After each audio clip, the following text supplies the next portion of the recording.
The Florida band Matchbox 20 would form in 1995, and a year later, they would release their debut album, Yourself or Someone Like You, which was a blockbuster record selling over 12 million copies just in America. The band would return 4 years later with their second album, Mad Season, which was another commercial success, despite selling nearly a third of what its predecessor did, moving around 4 million copies. It was prior to recording their second album, frontman Rob Thomas collaborated with guitarist Carlos Santana on his long-awaited comeback album, writing one of the biggest songs of 1999 with Smooth. Soon enough, Thomas was fielding calls from Mark Anthony and Willie Nelson, and one of the biggest rock stars on the planet, the Rolling Stones' Mick Jagger. The Stones frontman was looking to record some songs for his 2001 solo record, Goddess in the Doorway. The pair would write several songs together, including Visions of Paradise, which would end up on Jagger's solo album, but it would also be another track named Disease, which ended up on Matchbox 20's third album, More Than You Think You Are, as the lead single.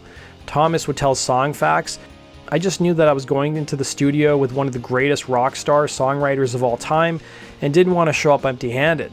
So I wrote the first verse and the chorus the night before. It felt so good that he liked it, but I was so happy when he decided Visions of Paradise was going to be on his solo album, but then Matchbox 20 do Disease because he liked my voice on it." Thomas would tell MTV in a separate interview about the song, "I had written 98% of it, and I was thinking it would sound great if Mick sang this. For the most part, I try to never let those two worlds come into each other.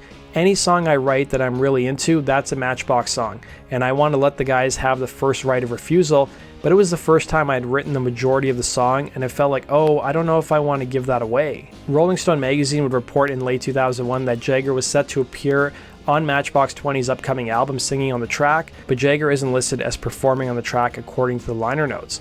The song would be credited as Thomas and Jagger and would peak at number 29 on the pop charts and would be the band's 6th top 40 hit of their career.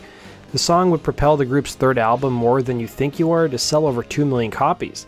The following year, Matchbox 20 would take a hiatus while its members focused on other musical projects before finally reconvening a few years later. That does it for today's video, guys. Thanks for watching. Be sure to like button and subscribe, and we'll see you again in Rock and Roll True Stories. Take care.